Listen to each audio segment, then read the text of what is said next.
Hey everyone, are you looking to enhance your YouTube experience and stay up to date with the latest and greatest content? Then make sure to hit the like button and subscribe. Now sit back and enjoy the story.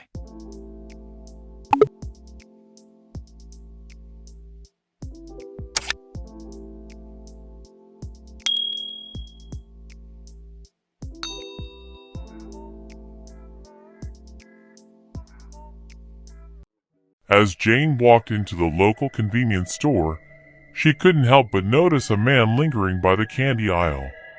His eyes darted around, and his movements were quick and jerky. She tried to avoid him and made her way to the back of the store to grab a gallon of milk. As she reached for the milk, she heard the sound of footsteps behind her. She turned to see the man from the candy aisle standing uncomfortably close to her. He was tall and thin, with greasy hair and a sickly pallor. "Excuse me," she said, taking a step back. "Can I help you with something?" The man grinned, revealing crooked and yellowed teeth. No, just browsing," he said in a low, raspy voice. "Don't mind me." Jane felt a shiver run down her spine. There was something about the man that made her uneasy. She quickly paid for her milk and headed for the door, hoping to make a quick escape.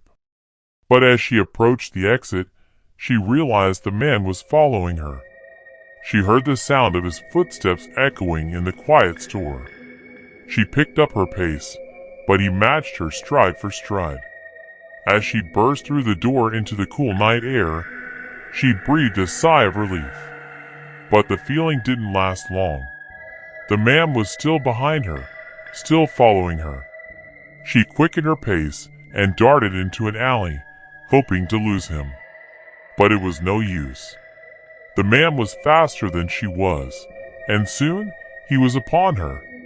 She could feel his hot breath on the back of her neck, and she could smell his rancid breath. She turned to face him, trembling with fear.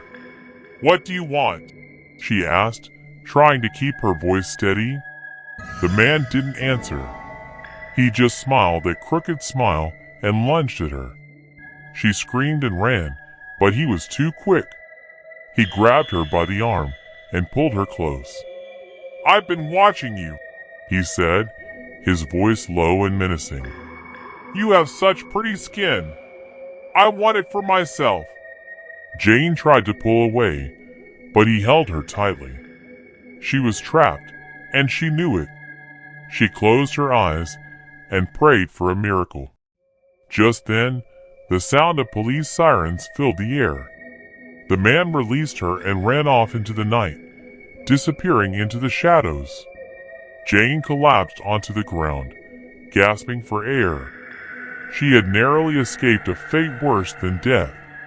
She vowed never to forget the creepy man in the shop, and to always be vigilant of her surroundings. As Jane sat in the police station, recounting the terrifying experience, she was startled by a familiar face.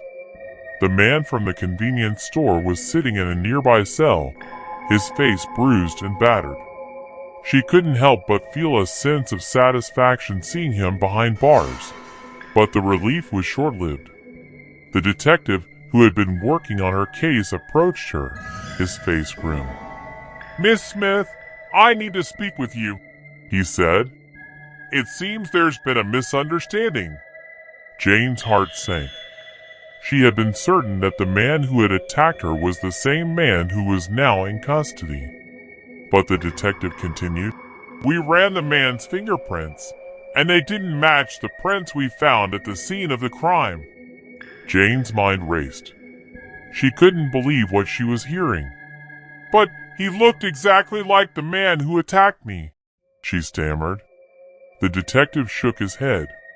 "I know it's hard to believe, but we have to follow the evidence. It seems that the man who attacked you is still out there." Jane felt a chill run down her spine.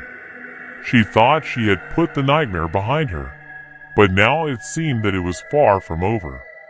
Over the next few weeks, Jane was haunted by the attack. She couldn't shake the feeling that someone was watching her, waiting to strike.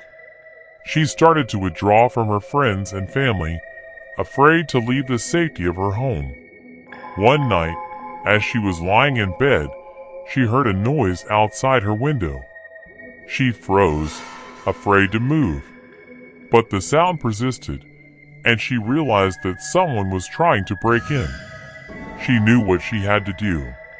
She picked up her phone and dialed 911, hoping that the police would arrive in time.